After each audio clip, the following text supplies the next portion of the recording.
The Master Sword has become one of the most famous and recognizable swords in all of fantasy. So much so that Nintendo created an entire game devoted to its backstory. It's more than a sword, it's an icon. A sacred blade forged in the flames of the very gods themselves and blessed with the power to seal darkness. It's a legend that finds its origin in one of the earliest points in the timeline. And not just the Zelda timeline, but ours as well. It made its debut all the way back in the early 90s, and since then it's been wielded by several heroes in the fight between good and evil, particularly against the ever so persistent King of Evil, Ganondorf. It's a true staple of the series, one that has endured all the way up to the present day, with its most recent appearance being the latest Zelda epic, 2017's Breath of the Wild. Then we saw this.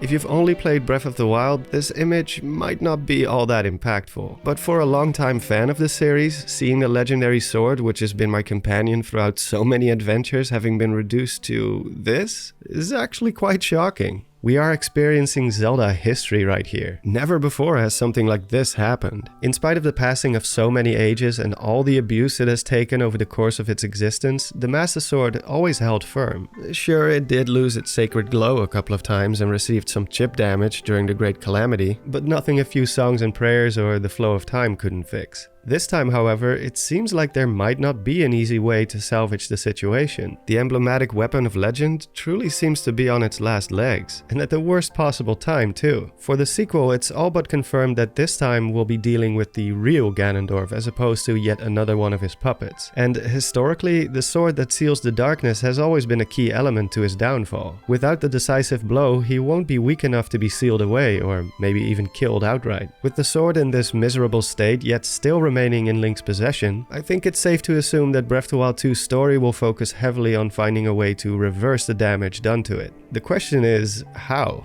How do you fix, well, this? Well, that's what I want to explore today. We'll take a look at the different aspects that created the Master Sword, see if these elements are still accessible in some way in the era of Breath of the Wild, and how these could shape the overall story and gameplay of the highly anticipated sequel. At the end, I'll even throw in some alternative ideas. Not because I believe that these will come to fruition, quite the opposite in fact, but more as a way to cover as much ground as possible, I guess. So let's take a look at the possibilities to restore the Master Sword.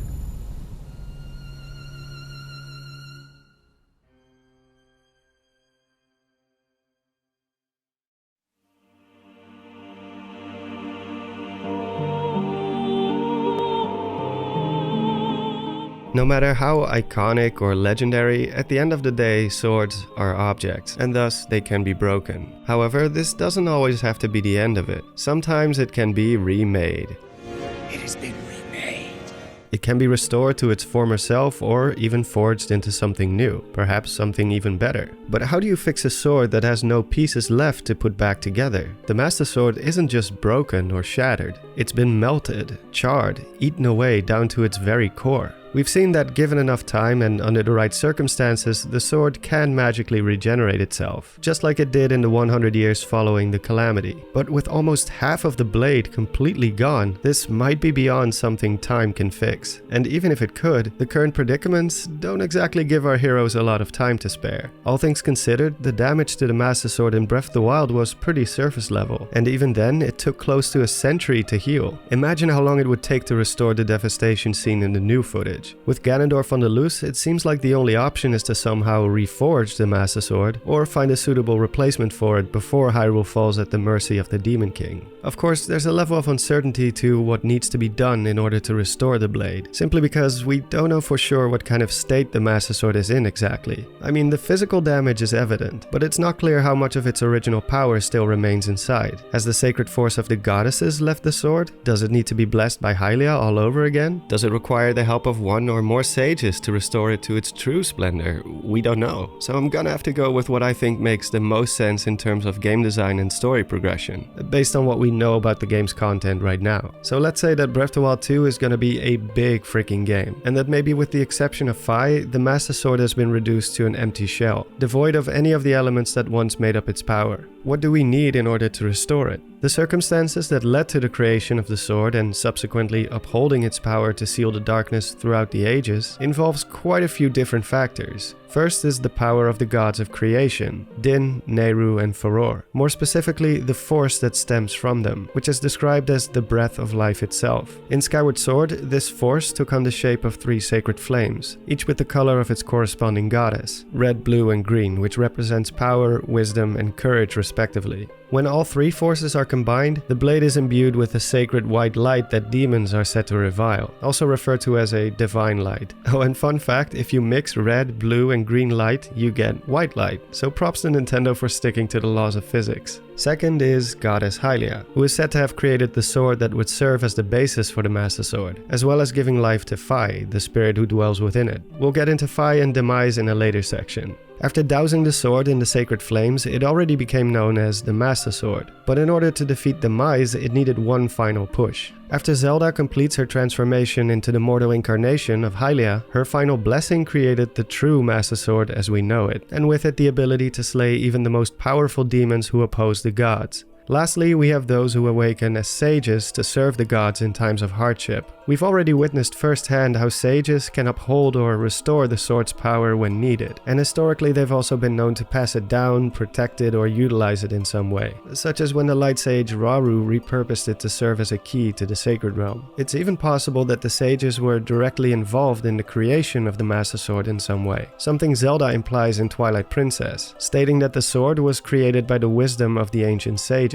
Of course, this does go against the story of Skyward Sword. After all, Zelda clearly states that Hylia created the Goddess Sword, and was subsequently forged into the Master Sword by Link and Phi. No sage was ever involved in this process. However, we do find the insignia of the 6 ancient sages inside the Temple of Hylia, which was built long before Skyloft even existed, likely around the time the war with Demise and his army started. So I guess it's possible that when Phi says that Hylia created the Goddess Sword, she simply means it was crafted by her design, but that the sages are the ones who actually built it for her. The same way the Sheikah built the Gates of Time by her design as well. Not the best solution perhaps, since there's not a lot of evidence to work with, but at least this way it stays true to Skyward Sword while also not invalidating Zelda's quote from Twilight Princess either. Regardless, it's clear that the sages will always have a deep connection to the Master Sword in some way, shape or form, something we'll explore further in a later part of the video as well. So, in order to restore the Master Sword, or forge it into something new while maintaining the same attributes that allow it to kill a Demon King, all these key elements have to be in place once again. Problem is, Breath of the Wild takes place inconceivably long after Skyward Sword. So long in fact that even the very existence of Ganondorf, the Gerudo, has faded into a distant legend. That being said, it doesn't mean that Hyrule's distant past has been lost or forgotten entirely. On the contrary, all across Hyrule we can find remnants of architecture, stories and legends, and ancient symbols that link back to games like Twilight Princess, Ocarina of Time, and even as far back as Skyward Sword. And some of these depictions could be relevant to the restoration of the Master Sword.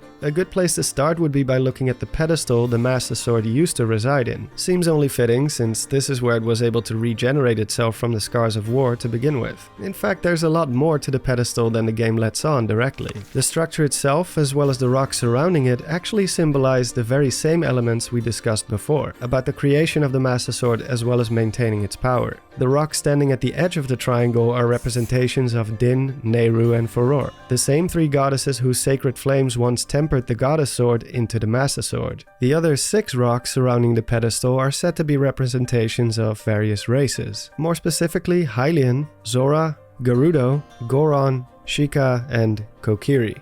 I think it's safe to say that these figures are supposed to symbolize none other than the 6 sages. Notice how there's no representation of the Rito first of all, and second, the small rock is referred to as a Kokiri as opposed to a Korok, a name which the spirits of the forest haven't gone by for a very long time. This matches exactly with the sages from Ocarina of Time specifically, whose races all correspond to one of the 6 rocks seen at the pedestal. Furthermore, we could make the argument that the 3 flowers who are linked to Princess Zelda symbolize Goddess Hylia, or maybe the triangle in the center does, seeing as Hylia was once the keeper of the Triforce. The Deku Tree, aside from being a story NPC, also has a more symbolic contribution to the story as well. The book states that perhaps by Hylia's design, a young cherry tree grew beside the pedestal of the Master Sword, and that after an eternity had passed, he eventually became its guardian. Now, the Deku Tree has always served as a guardian of sorts, so that's nothing new, but what makes this incarnation of him different is that this Deku Tree is a cherry blossom. In Japanese culture, cherry blossoms represent the circle of life and death, as well as the concept that nothing is eternal and must one day come to an end. In the context of the story, this is already a fitting metaphor for the way the Master Sword works. Its power is something that's borrowed. It does not belong to any one individual. Once it served its purpose, the hero and the sword part ways. The hero eventually dies, only for a future incarnation to take up the sword once again. Now, cherry blossoms are an extremely rare occurrence in Breath of the Wild's Hyrule, and it just so happens that the only other location that features a cherry blossom tree is on Satori Mountain, right next to the pond where Satori, who is said to be an ancient sage who died on this mountain, makes his appearance. The symbolism regarding the goddesses and sages doesn't just stop at the pedestal either. Inside the Temple of Time, which, poetically enough, once served as the resting place for the Master Sword ages ago, we can find a large Hylia statue on the altar in the back, surrounded by 6 smaller statues. Then we have the 7 megalithic statues found inside the Gerudo Desert. Massive stoneworks depicting a group of proud warrior women gripping a giant sword. The inscriptions on these statues have long since been translated successfully and spell out the phrase 7 sages, which might be a bit confusing for the newcomers, but it's 6 ancient sages plus Princess Zelda, or if you want to be more technical, Hylia. Additionally, our favorite mystery tribe, the Zonai, also seem to have their own rendition of the 6 sages. It's a statue of a boar, likely representing Ganon, surrounded by 6 pillars. One of the pillars is toppled over and lies flat on the ground, which is why many believe that this is depicting the sages from Twilight Princess, since Ganondorf kills one of the sages in this story. As for the goddesses, we have the Triforce symbol in the Sanctum, the sacred springs of power, wisdom, and courage, as well as the 3 ancient dragons, Dinral, Naydra, and Farash, whose names are all derived from the golden goddesses as well. And of course, Hyrule has no shortage of Hylia statues, big and small. So yes, despite the enormous time gap between Breath of the Wild and the older games in the series, many important aspects have survived to various degrees, and the ones I just listed are still but a fraction. But the question remains, if we want to fix the Master Sword by repeating a similar process seen in Skyward Sword, are the components needed to do this still accessible in some way, or at the very least a viable substitute? I believe so, and in fact, it could explain a lot about the possible direction Breath of the Wild 2 is heading towards. There's still a lot of unknowns right now, but so far we've been able to see underground sections, a sky realm, and additionally the surface of Hyrule is being repurposed as well. And I think each of these could be tied to the various elements needed for the restoration of the Master Sword, which to recap is the sacred force originating from the gods, Hylia's blessing, and possibly one or more sages. So let's tackle them one by one, starting with the force. It's unknown if the sacred flames still exist in the present day, but if they do, the only connection to them that still persists are the dragons, who in the time of Skyward Sword were the protectors of the flames, which is where I believe the Sky Realm could come into play. We visually see the dragons disappearing into some sort of sky portal, after which they completely disappear. If the sky is indeed the home of the dragons, it would be the best place to look for the sacred flames or something that serves a similar function.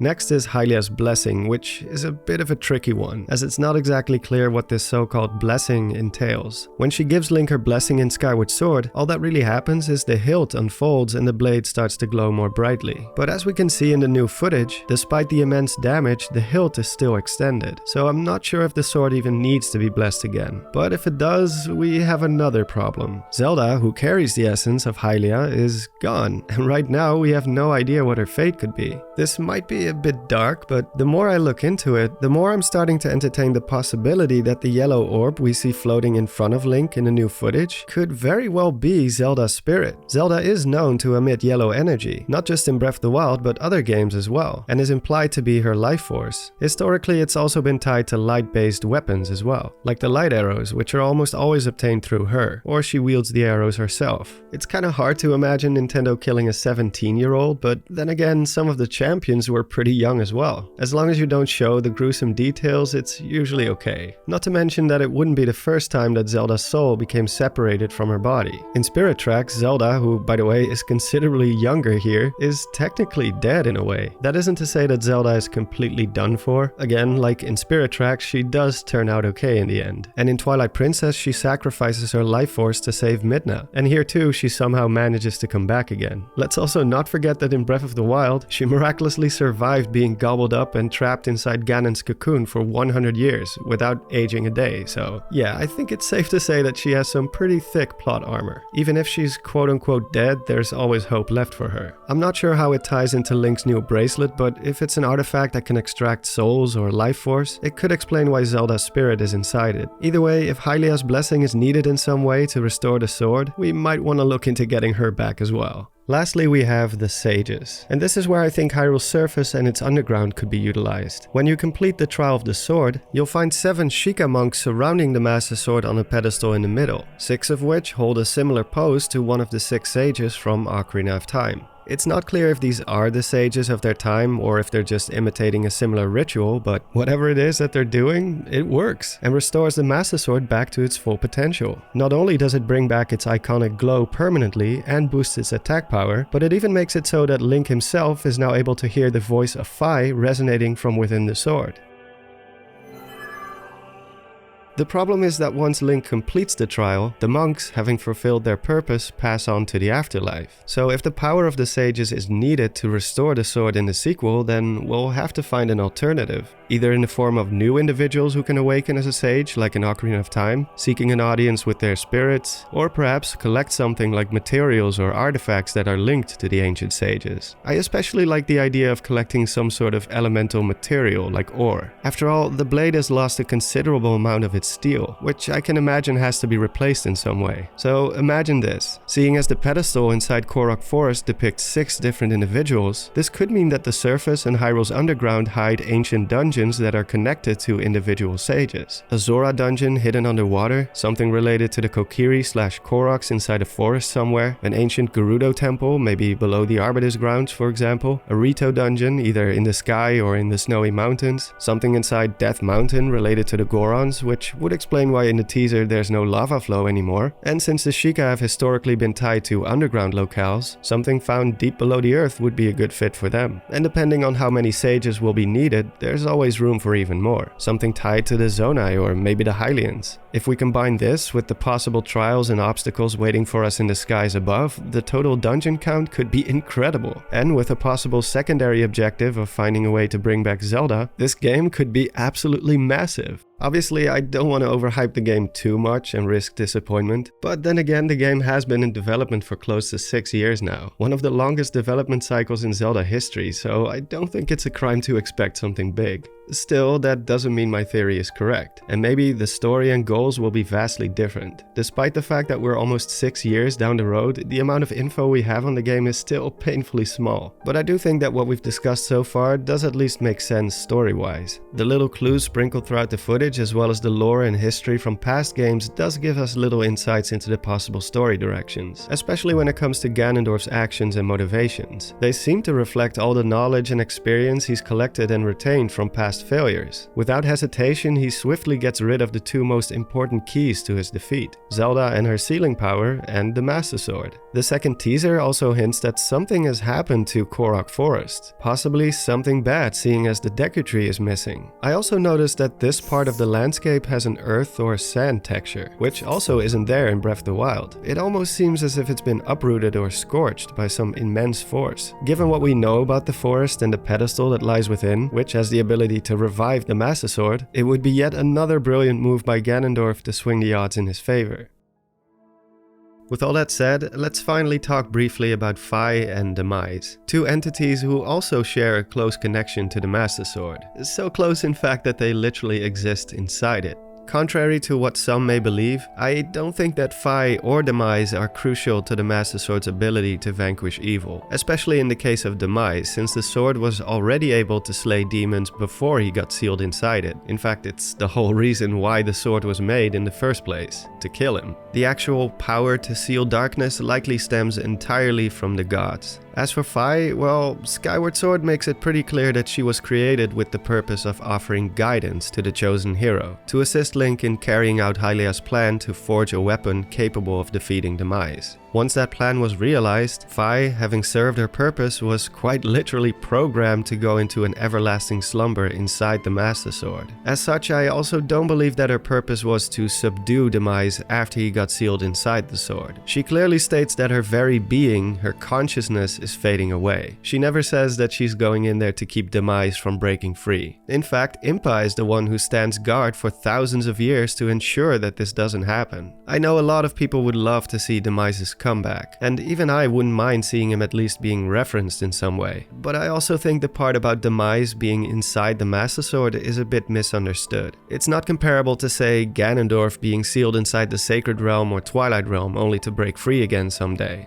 Demise was killed, both in body and in spirit. All that's left of him are his remains, which, according to Impa, have already started to decay moments after his defeat. That was many ages ago, so it's hard to believe that anything physical remains of him at all at this point. And it doesn't have to. Demise's legacy is far worse and far more effective than that. His curse is what set into motion the endless rebirth of demons born from his hatred. One could even make the argument that, in a way, Ganondorf himself is an extension of Demise. That isn't to say that Fi's existence within the sword serves no future purpose at all. After all, she does say, "May we meet again in another life." And in Breath of the Wild, we saw the first signs that Fi's consciousness is reawakening, yet again offering guidance, this time to Zelda in an attempt to save the hero's life. So who knows, maybe she will have an even bigger role to play in the sequel. We do see a faint blue glow on the hilt right before Link pulls the sword from its sheath, so I'm willing to believe that she's still in there. And as far as seeking out the means to fix the sword, Fi would be the one being who would know how. After all, she was heavily involved in its creation. It would be amazing if we catch a glimpse of her again, especially since traditionally old companions never make a comeback in Zelda games. Let's conclude the video with some alternatives to today's theory. Options which I haven't mentioned so far because they made less sense to me than my main theory, or I found them to be a bit too far-fetched.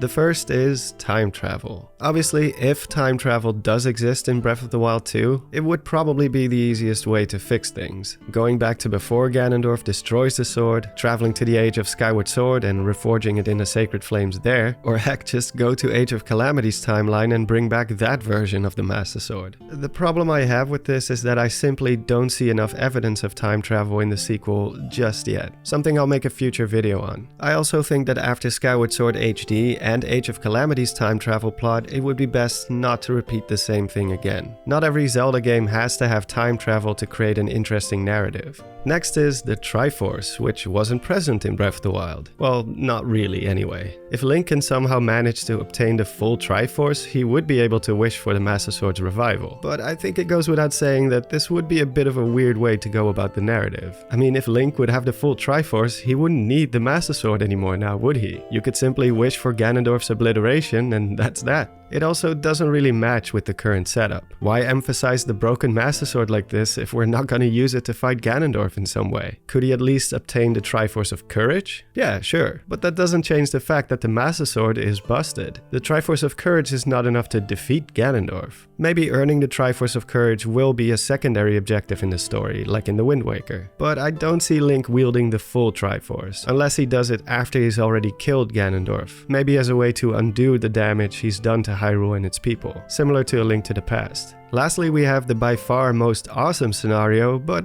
also the most far-fetched, and that is that Link needs to go in search of the Four Sword. I mean, Ganondorf has been defeated by the Four Sword once before. It's one of only a few blades in the Zelda universe that can somewhat match the properties of the Master Sword. I don't see a whole lot of evidence that suggests that this will be the case, save for maybe the eye symbol on Link's new shield, which does have a pretty strong resemblance to Vati, but that's about it. You know what would be cool? If we had to fuse the Four Sword and the Master Sword together, creating the Master Four Sword. And to compensate, Ganondorf teams up with Vati. Then in the final boss fight, they do one of those Dragon Ball Z fusion dances together and they become Vati Ganon, or Vanon. But of course Link can now split into four, so he's like...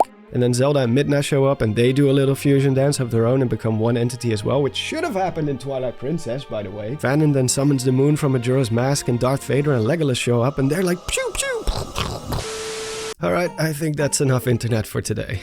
Thank you so much for watching the video. Be sure to let me know how you think the story will unfold by leaving a comment below. A big shout out goes to my hardworking mods on Discord, to Samuel, who created the artwork seen in the final section of the video, and my Patreons and channel members. I've got a few new faces to announce, so please say hello to Buffy V, Wavery, James West, Shizobro, 100% Zelda, Vicinity 3, Mika Vance, Didachu, and RoseRed17. Thank you all so much for the support. And that is all for now. This is Don signing off, and have a good one.